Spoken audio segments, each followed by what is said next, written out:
China cricket time. బేసికల్‌గా మనం చూస్తే చైనా క్రికెట్ టీమ్ గురించి ఎవ్వరికీ కూడా అంతగా తెలీదు. పాకిస్తాన్ లాంటి ఒక చిన్న కంట్రీ, ఇప్పుడు చైనాతోన కంపేర్ చేస్తే పాకిస్తాన్ అనేది చాలా చిన్న కంట్రీ. అటువంటి ఒక చిన్న కంట్రీకి ఒక టీమ్ ఉండి అది వరల్డ్ కప్‌లో పార్టిసిపేట్ చేయడం, ఇలా చాలా సిట్యుయేషన్స్, అంటే ఆ టీమ్‌కున్న పాపులారిటీ అనేది వరల్డ్ వైడ్‌గా పాకిస్తాన్ అనే కంట్రీకి ఒక టీమ్ ఉందనే విషయం తెలుసు. బట్ కాకపోతే చైనాకు సంబంధించి క్రికెట్ గురించి మాత్రం ఎవ్వరికీ తెలీదు. చైనాకు కూడా ఇంటర్నేషనల్ లెవెల్‌లో ఒక క్రికెట్ టీమ్ ఉంది. బట్ కాకపోతే ఆ క్రికెట్ టీమ్ నుంచి యాక్టివ్ పార్టిసిపేషన్ అనేది వరల్డ్ వైడ్‌గా లేదు. 2000 లోపల చైనా క్రికెట్ అసోసియేషన్ CCA అని చెప్పేసి ఒక అసోసియేషన్ని ఫామ్ చేసి ఇంటర్నేషనల్ లెవెల్లో ఒక క్రికెట్ టీమ్ని తయారు చేసుకొని తను కొన్ని మ్యాచెస్ అనేటివి ఆడుతూ ఉంది. అంటే తన కంట్రీ రీజియన్ లోపల ఆ క్రికెట్ని డెవలప్ చేసుకుంటూ ఉంది.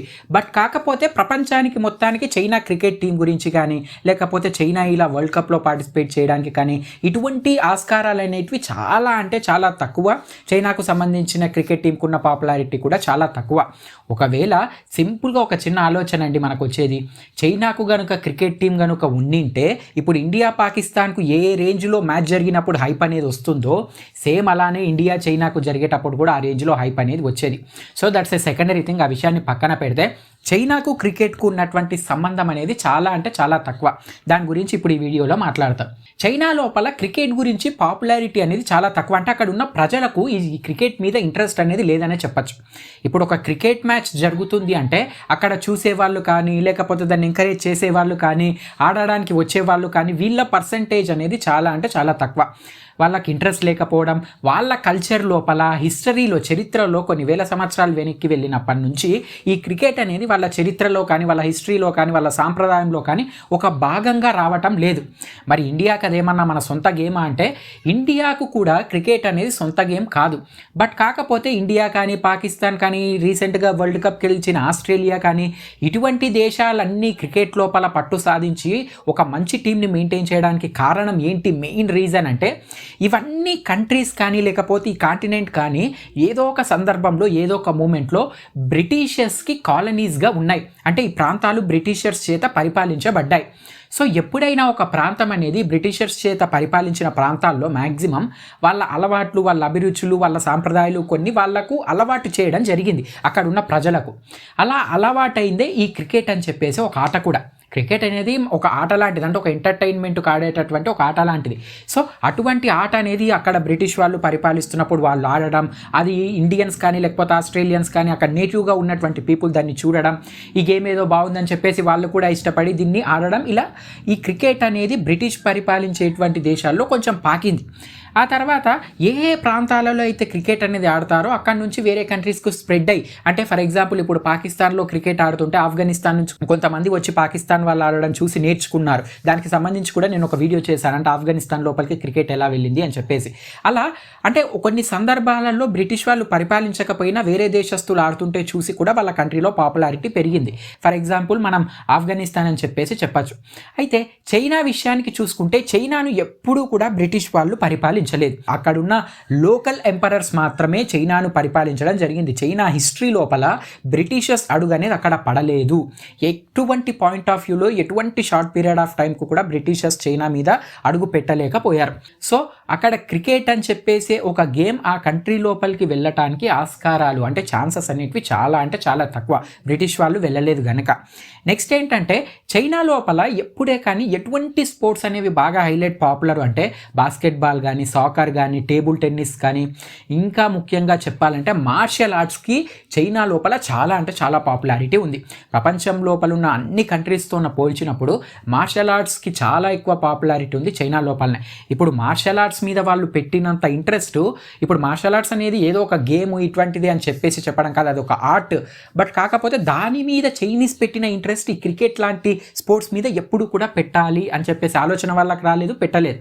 అందుకనే చైనా లోపల ఉన్న ప్రజలకు ఈ క్రికెట్ మీద పెద్దగా అవగాహన, ఇంట్రెస్ట్ అనేది లేదు. కానీ రీసెంట్ కాలం లోపల ఏం జరుగుతుంది అంటే 2000 లోపల సీసీఏ ఫామ్ చేసినప్పుడు కానీ లేకపోతే చైనా గవర్నమెంట్ ఈ క్రికెట్ మీద కొన్ని ఎఫర్ట్స్ తీసుకోవడం జరిగింది.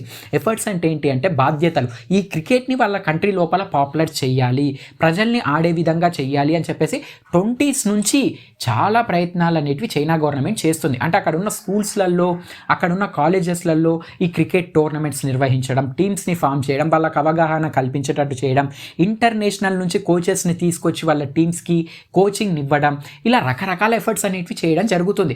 దానికి కూడా చైనా ఎందుకు ఇలా చేస్తుంది అన్న విషయానికి చాలా రీజన్స్ ఉన్నాయి.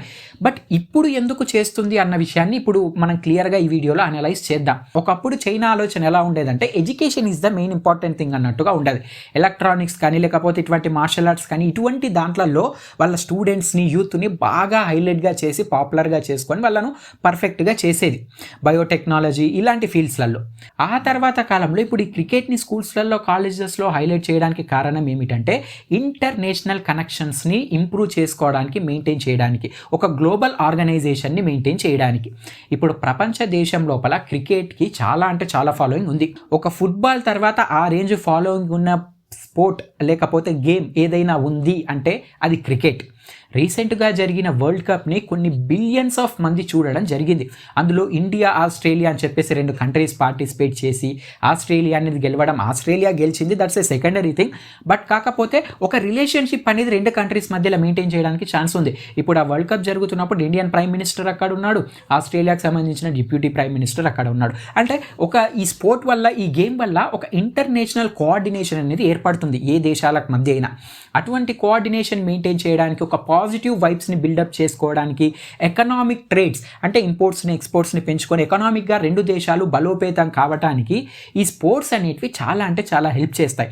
అందులో క్రికెట్ అనేది చాలా పాపులర్ కాబట్టి ఈ క్రికెట్ వల్ల ఒక దేశంతో మంచి రిలేషన్షిప్ మెయింటైన్ చేసి ఎకనామికల్గా మ్యూచువల్ సపోర్ట్ పొందే ఛాన్సెస్ ఉంటాయి.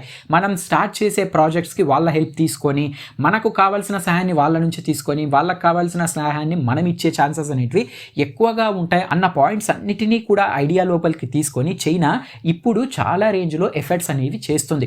గ్రౌండ్స్ కట్టి, స్టేడియంస్ కట్టి, అక్కడ వాళ్ళకు ట్రైనింగ్ ఇచ్చి, రీజనల్ మ్యాచెస్ పెట్టి, ఇంటర్నేషనల్ మ్యాచెస్కి వాళ్ళ టీమ్స్ని పంపించి ఇలా చాలా రకాల ఎఫర్ట్స్ అనేవి చేస్తూ ఉంది. బట్ కాకపోతే ఇంటర్నేషనల్ రికగ్నైజేషన్ వచ్చి చైనాకు పలానా టీం ఉంది, అది వరల్డ్ కప్ లోపల పార్టిసిపేట్ చేస్తుంది, లేకపోతే ఇలా ఈ పలానా ఇంపార్టెంట్ మ్యాచెస్ లోపల పార్టిసిపేట్ చేస్తుంది అన్న ఇంపార్టెంట్ థింక్ అయితే ఇంకా పూర్తిగా చైనా లోపల డెవలప్ అనేది కాలేదు. ఇది ఓవరాల్గా చైనాకు క్రికెట్కు ఉన్నటువంటి సంబంధం, ప్రస్తుతం చైనా లోపల క్రికెట్కు ఉన్నటువంటి situation. So me point of view ఏంటి? అంటే చైనాకు క్రికెట్ టీం ఉంటే ఆ పొజిషన్ ఎలా ఉంటుంది? చైనా క్రికెట్ టీం ఉంటే మంచిదా కాదా, లేకపోతే దాని వర్షన్ ఎలా ఉంటుంది అన్న పాయింట్ ఆఫ్ వ్యూస్ని ఖచ్చితంగా కామెంట్స్లో చెప్పండి.